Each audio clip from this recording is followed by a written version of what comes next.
named our school STAR as an acronym for Service to All Relations. It's to remind us consistently that we're here as part of a group. We're in relationship, all of us here at the school.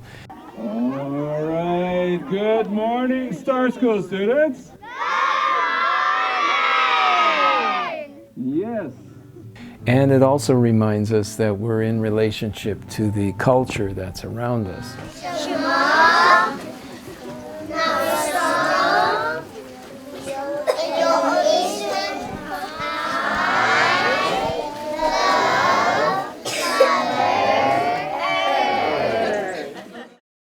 That's why it becomes important for us to identify ourselves with a place-based idea of education.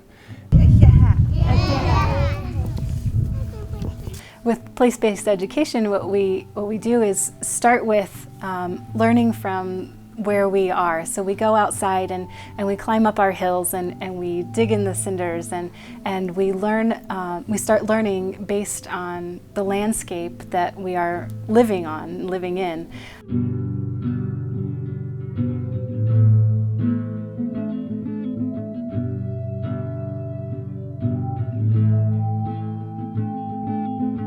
I would say place-based education is really utilizing the environment that you have around you, wherever it is that you're at, to facilitate your teaching. One of the more fun things that we did was all the kids collected sticks, and we were studying lizards and reptiles, and they collected one big stick and then two smaller sticks, and they actually got to paint their lizards. Every lizard was different. One was this big, one was this big. You got to see the kids' personalities shine through.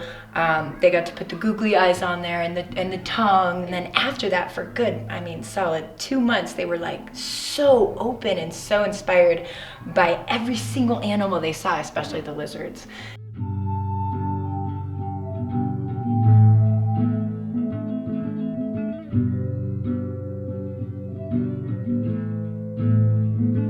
This week, our peach trees have started blossoming, and so of course then bees and butterflies have started coming around, which they can have this first-hand concrete experience in the place where they live that launches us into studying insects in general, and we create art projects imitating the peach trees and just infuse it throughout the curriculum. So we start in the place where we live.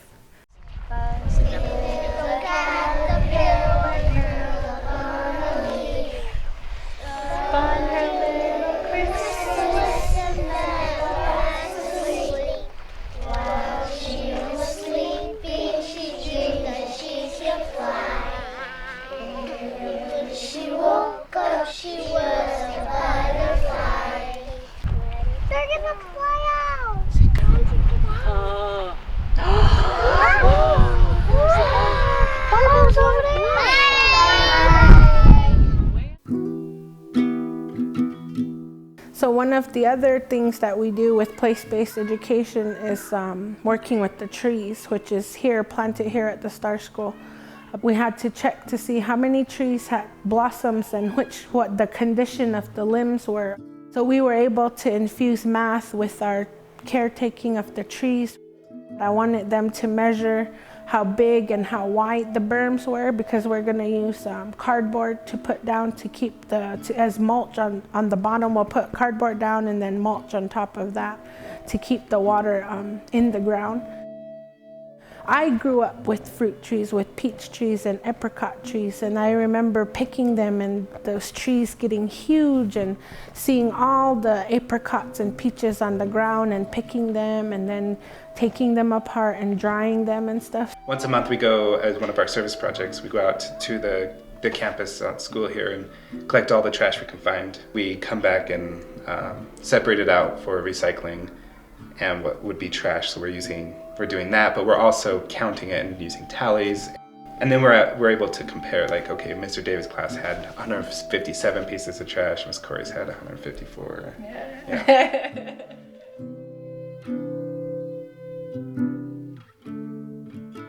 It's important to teach our children about their surroundings because they need to be aware of where they are. You introduce them to the plants, you introduce them to the trees, you introduce them to Shemana Hassan, Mother Earth. And we need to teach them about the 4 directions, the 4 sacred mountains, the 4 elements of life. And we need to teach this to our children so they are aware of it and they can pass it on to their children as well. Look to the west. To the west is that way. That's the west name for the west direction. We believe, is particularly with indigenous cultures, that recognizing the values, the history, the conflicts and the resolutions to those conflicts of our place is essential for us to be able to reach our children at a deep level. My people need to know the laws. Write them in the sand. The wind will blow them away. Right to mine and right down. They are disappeared. Like you, Jordan, right there in the sky.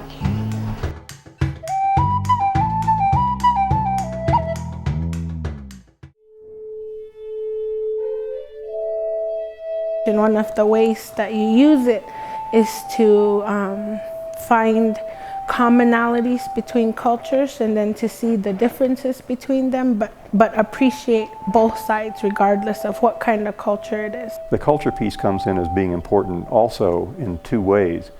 One is that we know that adolescent indigenous children are much more likely to be successful in school if they have a well-developed cultural identity in their native culture.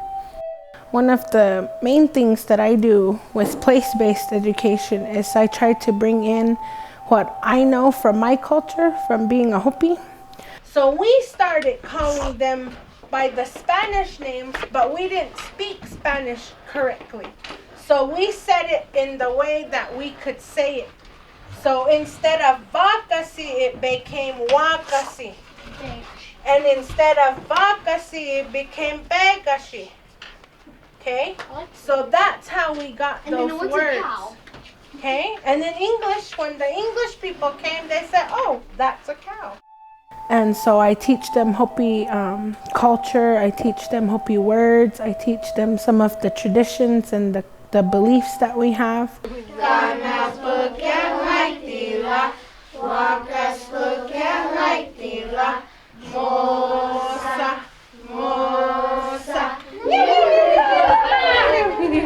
One of the ways that we use it as far as like Navajo or Hopi culture is to see how we're the same, to see how we're all the same and why we should respect one another.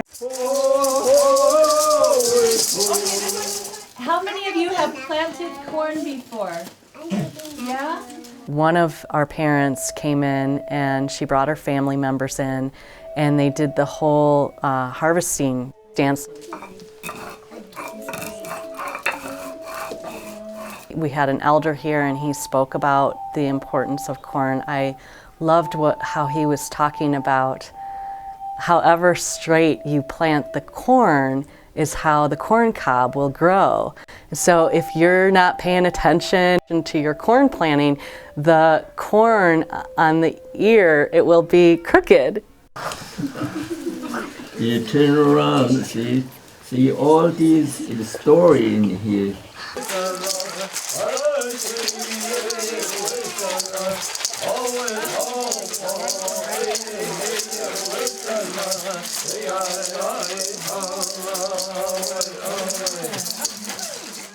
They used the grinding stone, and then we did the harvest dance, so they took their rattles and we danced.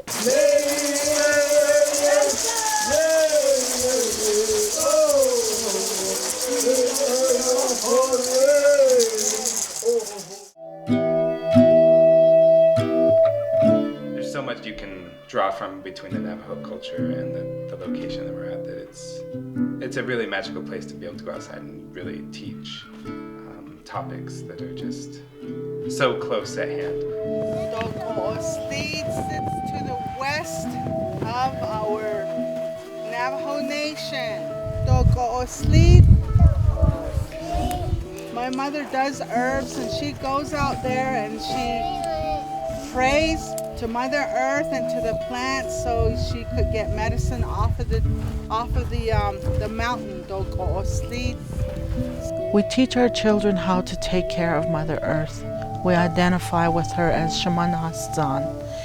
And for Shaman Hassan to provide us with food, water, good land for growing, for planting, we need to teach our children to take care of Shaman Hassan.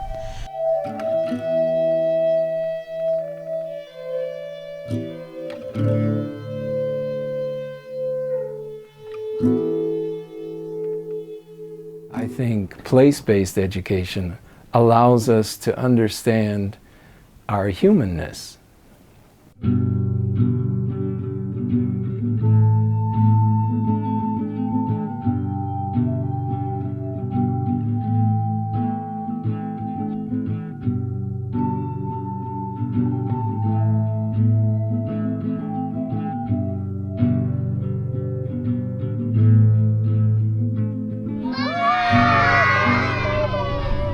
The other one.